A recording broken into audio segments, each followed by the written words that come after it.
आज हम लखनऊ की जीवनदायिनी माँ गोमती के किनारे बैठे हुए हैं। जो पीछे आपको शांत सन्नाटा नजर आ रहा है वो इस कोरोना की दूसरी लहर में यहाँ पर शायद सिर्फ लाशें ही लाशें। इस कोरोना काल ने बहुतों को अपनों से छीन लिया और बहुत सारे लोगों को एहसास कराया कि शायद इस कलयुग में अब रिश्ते नहीं बचे। लेकिन इसी कोरोना काल में जहां बहुत सारे लोग अपनी कर्मठता का परिचय देते रहे, बहुत लोग लोगों की सेवा करते रहे, आज हमारे साथ इसी गोमती नदी के किनारे लखनऊ के गोमती मैन कहे जाने वाले रिद्धि किशोर गौड़ हैं, जिन्होंने कोरोना की दूसरी लहर में लगभग 1.5 महीना गुलाला के शमशान घाट में गुजारे। आज हम उनसे बात करेंगे और समझेंगे कि किस तरह वो 1.5 महीना उन्होंने गुलाला पर गुजारा और कैसे लोगों का दर्द बांटा। ईश्वर न करे कभी वो समय और वो दिन दोबारा देखने को मिले। इतना विकट मंजर था और चारों तरफ सिर्फ भयावह स्थितियां, लाशों का देख करके और लोगों का दर्द देख करके बड़ी असहज स्थिति हो गई थी। मैं आपको सिर्फ भी बता रहा हूं, मेरे पूरे शरीर के रोने खड़े हो गए। भगवान से यही प्रार्थना है कि दोबारा उस तरीके की स्थितियां ना उत्पन्न हो। कौन सी बातें हैं जो आपने कोरोना काल में बहुत से संस्मरण ऐसे थे, बहुत से परिवारों ने बहुत कुछ खोया उस दौर में। आशियाना का एक परिवार था, फोन आया कि रात को पिताजी का देहांत हो गया है कोरोना से, घर में ही कोई छूने को तैयार नहीं था, बेटा अलग पड़ा हुआ था। फोन आया, मैं सुबह करीब 6 साढ़े 6 बजे उनके घर पहुंचा और देखा तो बेटा भी समाप्त हो चुका था। पूरा परिवार दूर खड़ा, अगल रिश्तेदार नातेदार सब किनारे खड़े, मोहल्ले वालों ने दरवाजे बंद कर लिए। देख करके समझ में नहीं आ रहा था कि आखिर सब खत्म क्यों होता जा रहा है, रिश्ते नाते सब खत्म क्यों होते जा रहे हैं। तो मैंने बस बुलवाई, कुछ लड़के बुलवाए जो इस काम में लगे हुए थे हमारे साथ शमशान घाट पे। उन लोगों का शव लेकर के हम लोग गुलाला शमशान घाट आए, जहां उनका विद्युत शव दहगृह में कराना पड़ा। तो ये सब मतलब क्या हो सकता कि परिवार भी अलग खड़ा है, मोहल्ले रिश्तेदार नातेदार सब किनारे खड़े हैं, ऐसी भयावह स्थिति थी। तो वो बात मन को बहुत चुभी। इस दौरान बहुत सारी लावारिस लाशें भी आईं और हम लोगों ने कई बार ये देखा कि उन लाशों को लोग छोड़ गए गुलाला घाट पर। उनका फिर एक दो नहीं, सैकड़ों मंजर हुए। मुझे याद है करीब 17 या 18 अप्रैल का दिन था जिस दिन मैंने इस गुलाला शमशान घाट पे लगभग 180 शवों का अंतिम संस्कार विधि विधान से संपन्न कराया था। बहुत से ड्राइवर एम्बुलेंस लेकर के आते थे कि भैया ये कौन है, बोले फलाने जी हैं, इनका ये कार्ड है, और इनके परिवार वालों ने वहीं हाथ जोड़ लिए और डर के मारे नहीं आ पाए। बहुत से लोग ऐसे थे जो शमशान घाट के बाहर ही खड़े रहते थे, गाड़ी में बैठे हैं कि भैया आप लोग करवा दीजिए, तो चले गए हैं और आगे परिवार पूरा ठीक रहे। मैं कई बार तो ये हुआ कि मैंने कहा मैं चिता लगवा रहा हूँ, चिता लकड़ियां लग गई। उसके बाद मैंने फोन किया भैया कहाँ है, तो पता चला भैया मैं तो घर आ गया हूँ और नहा चुका हूँ, भाई साहब आप ही संस्कार संपन्न करा दीजिए। तो इस तरह के मंजर बहुत देखने को आए शमशान घाट पर। कोई ऐसी घटना जिसने आपको हिला दिया हो? एक दिन ये फैजुल्लागंज यहीं पीछे पड़ता है, 2 बच्चे आए। एक लड़का करीब 9-10 साल का था और बिटिया 7-8 साल की रही होगी। मैंने पूछा बेटा क्या रो रहे थे दोनों लोग। पता चला एक मोहल्ले का एक व्यक्ति आया था बस में पिताजी का शव लेकर, पैसे भी नहीं थे। खैर मैं लगा और उनका विधि विधान से अंतिम संस्कार संपन्न कराया। बेटे ने कहा मैं अंकल फूल लेने कब आ जाऊं? हमने बेटा कल आ जाना तुम फूल लेने, कल पिताजी के फूल तुम्हें दिलवा देंगे और विसर्जित भी विधि विधान से करा दूंगा। दूसरे दिन देखा वो करीब 1-1:30 बजे बच्चे दोनों फिर रोते हुए मुझे वहां भीड़ में दिखाई दिए।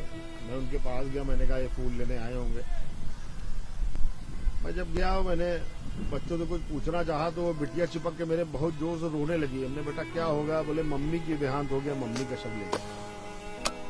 वो इतनी विकट स्थितियां थी, मैं बता रहा हूं तो शब्द नहीं है। सुन करके मैं बिल्कुल दहल गया और हौल गया। मुझे उस समय 1 सेकंड के लिए डर भी लगा, परंतु फिर क्या था कि जब संस्कार जो संपन्न कराने था दूसरे दिन वो कराया, उस घटना ने मुझे बिल्कुल हिला के रख दिया।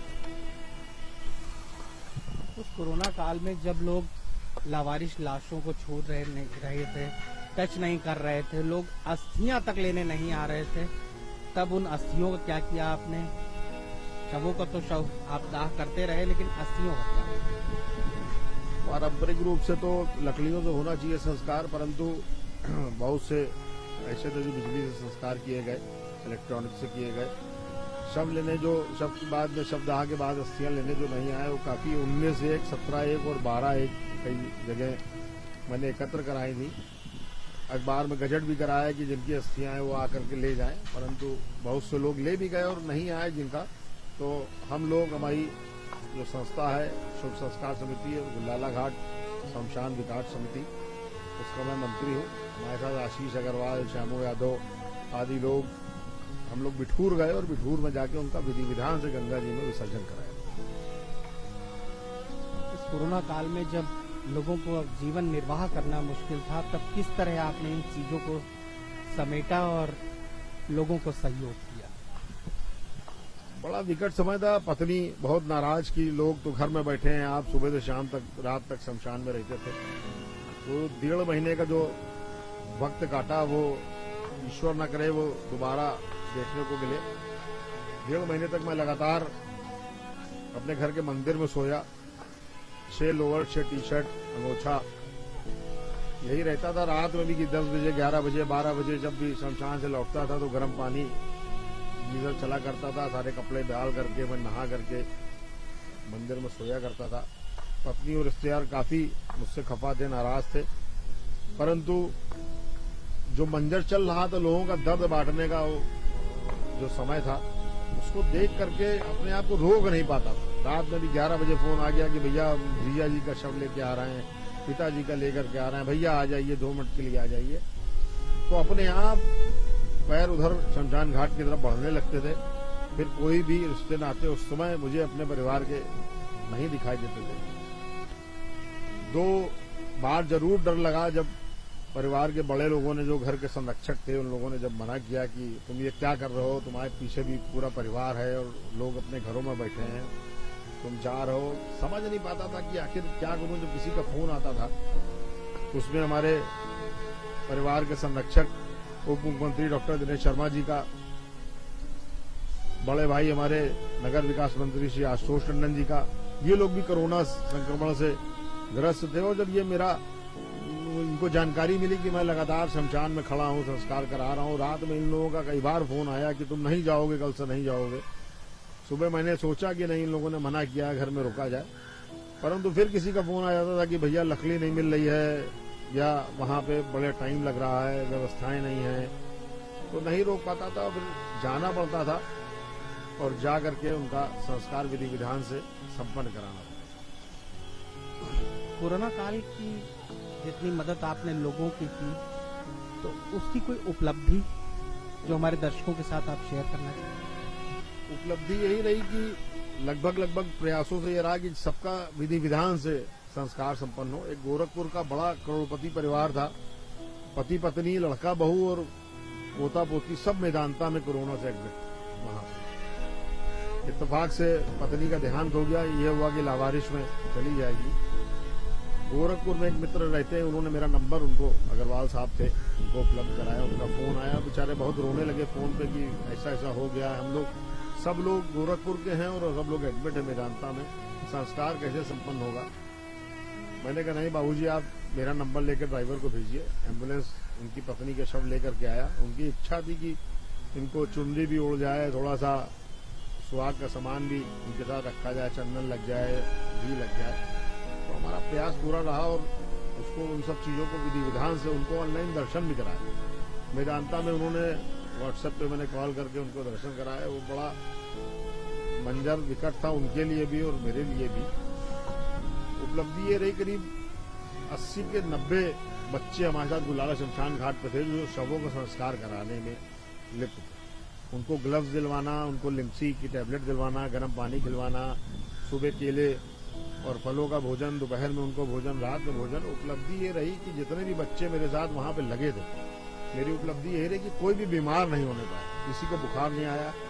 महासुदर्शन चूर्ण, एक आध लोगों को थोड़ा सा हल्का फुल्का बुखार आया तो मैंने उनको तुरंत महासुदर्शन चूर्ण खिला करके उनका बुखार ठीक कराया। उपलब्धि ये रही कि कम से कम 80 के लगभग जो शमशान घाट पे लगे थे संस्कार में, वो कोई भी बीमार नहीं। कहते हैं कि किसी भी काम करने की प्रेरणा आपको शुरुआत से, बचपन से या जवानी की दहलीज पर कदम रखते ही मिलती है। ये सब करने का विचार कैसे आपके दिमाग में आया? ये प्रेरणा देने वाले मेरे पूज्य स्वर्गीय पिताजी पंडित राम किशोर गौड़, उनसे ही ये प्रेरणा मिली। मैं बचपन में देखा करता था कि ऑफिस जा रहे हैं साइकिल से और देखा उन्होंने एक शव यात्रा जा रही है, उसमें सिर्फ 4 ही लोग हैं कंधा देने वाले। तो साइकिल किनारे लगाते थे, वो कंधा दे करके गुलाला शमशान घाट पहुंचाते थे। मैं छोटा था, निकलता था कि पापा की साइकिल खड़ी है, पापा कहाँ गए, तो पता लगा वो कंधा दे करके वहां शव पहुंचाने चले गए। आगे घर नहाते थे, उसके बाद दोबारा ऑफिस जाते थे।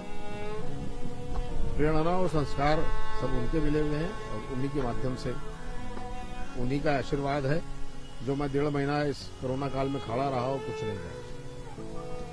फिर भी प्रेरणा मिलती है, बहुत सारे लोगों को प्रेरणा मिलती है, लेकिन वो लोग इस तरह अपनी जान जोखिम में डालकर कोई ऐसा काम नहीं करते हैं। आपको बहुत लोगों ने मना भी किया, लेकिन फिर भी क्या ऐसी चीज थी जो आपको गुलाला जाने पे मजबूर करती? मैं अपने आप को रोक नहीं पाता था। सुबह शाम दोपहर फोन आते थे। मैं संस्कार करा के आया, नहाया और नहा करके मैंने 2 रोटी खाने का प्रयास किया। और जब तक फिर किसी का फोन आ गया कि भैया मैं ये ऐसा ऐसा हो गया, हॉस्पिटल से मैं बॉडी लेके पहुंच रहा हूँ, तो अपने आप को पैर खुद ही स्वतः उधर बढ़ जाते थे कि यार ये कैसे करेगा, कैसे इसका संस्कार होगा, इसके घर वाले नहीं हैं, कैसे लगेगी। इन सब चीजों को देख करके अपने आप को नहीं रोक पाता था और पहुंच जाता था। इस 1.5 महीने में कभी कोई ऐसा वक्त जरूर आया होगा जब आपके मन में ये बात आई होगी कि सब छोड़ दें, आपके आंसू भी निकले होंगे, लेकिन उस दौरान ऐसी कौन सी बात रही जो आपको वहां बांधे रही? शुरू में 3 दिन तो बड़ी विकट स्थिति थी। ये हमारी समझ से 10, 11, 12 अप्रैल का या 12, 13 अप्रैल का दिन रहा होगा। रात में जब मैं 12 बजे 1 बजे जब लेटता था तो चारों ओर मुझे 2 दिन चिताओं का मंजर दिखने लगा और कुछ लखनऊ का कुछ मीडिया भी उस तरीके की फोटोएं प्रकाशित कर रहा था जो नहीं करनी चाहिए। देख के 3 बजे आंख खुल गई, 4 बजे आंख खुल गई, दिल दहल से गया। परंतु दुख और कष्ट लोगों का इतना था, कई परिवारों ने 2-2, 3-3 लोग अपने खो दिए। कुछ लोग विदेशों में, कुछ लोग परदेश में बैठे थे, उनके पिताजी का देहांत हो गया, बेटा पहुंच नहीं पा रहा है, पत्नी हाथ नहीं लगा पा रही है। ये सब मंजर देख करके अपने आप को नहीं रोक पाता था और यही वजह रही कि लोगों का दुख और दर्द बांटने में लगा।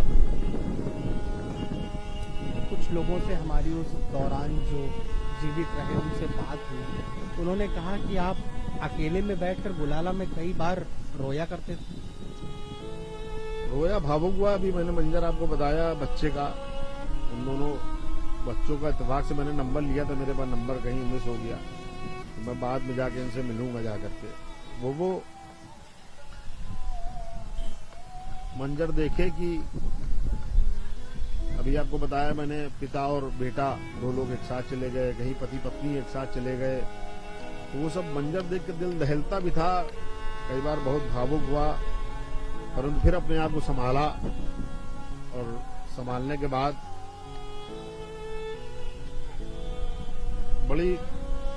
परिस्थितियां बयान नहीं कर पा रहा हूं उस चीज को। देख करके बैठता था वहीं पे, थोड़ी देर ये था कि लंबी ब्रीथिंग, जो लंबी लंबी सांस लेना और खींचना रहता था, उसी के माध्यम से ही अपने आप को संभालता था और उसी में करता था। अक्सर उस दौरान समाचार पत्रों में खबरें प्रकाशित हुई कि कलयुगी रिश्तों का अंत हो गया। इसको लेकर आप किस तरह देखते हैं? रिश्ते नाते तो आपने देखा ही होगा कि कोरोना काल ने बिल्कुल स्वतः समाप्ति कर दिए थे। बड़ा विकट मंजर था कि पुत्र पिता को हाथ नहीं लगा रहा है, पति पत्नी को हाथ नहीं लगा रहे हैं। उन सबको देख करके बड़ा कष्ट तो लगा, परंतु वो समय ऐसा था, विकट भगवान न करे इस तरह का ऐसा कोई समय आया। आगे आने वाले 1-2 महीने में फिर से जिस तरह ये ओमिक्रॉन वायरस फैल रहा है, तीसरी लहर आने वाली है ऐसा पता चल रहा है, इस पर लोगों को क्या संदेश देना चाहिए? सबसे बड़ा संदेश है तो सब लोग इम्यूनिटी, अपनी प्रतिरोधक क्षमता शरीर की मजबूत रखें। मजबूत रखने का इंसेंस ये है कि सुबह उठें, जल्दी योग प्राणायाम और एक्सरसाइज जरूर करें। आयुर्वेद की तरफ सब लोग जुटें। आयुर्वेद एक ऐसी चीज है, जैसे बुखार आता है तो लोग एकदम से घबरा जाते हैं, अरे कोरोना हो गया हमको, अरे ये हो गया हमको। घबराने की जरूरत नहीं, तो घबराना नहीं है। दूसरा, जो भी जितनी कैजुअलिटीज पिछली कोरोना काल में हुई, वो अधिकांश घबराने और डर और भय के कारण हो जाता। मैंने जो अपने निकट से देखा, कोरोना में तो पेशेंट बहुत कम ही ध्यान हुआ, पर जो भय डर, लोगों का हार्ट फेल या बुखार जरा सा आ गया तो उसको ये लगा कि मुझे कोरोना हो गया, और इस तरीके का जो भय व्याप्त था। सबसे बड़ा ये कि मान लिया तीसरी लहर का जो फेज वर्ल्ड वाइड दिखाई दे रहा है, भगवान न करे आए भी तो कम से कम लोग अवेयर हों कि हमें डरना नहीं है, हमें आयुर्वेद का सहारा लेना है, हमें योग प्राणायाम करना है, और तुलसी का सेवन जैसे आज से शुरू कर दिया जाए। बच्चे हैं, गाय की पीयूसी गैया बहती है, उसके बाद का जो दूध होता है, बच्चों को उसका सेवन कराएं, जिससे उनकी इम्यूनिटी स्ट्रांग रहेगी। तो ये वायरस हम लोगों का कुछ नहीं करता। जिस तरह आपने गुलाला घाट पे 1.5 महीना बिताया, उसके लिए आपकी टीम को यूपी खबर की तरफ से बहुत बहुत साधुवाद। बहुत बहुत धन्यवाद। आप लोगों ने जो संस्मरण आज मुझसे साझा किए, इसके लिए बहुत बहुत धन्यवाद।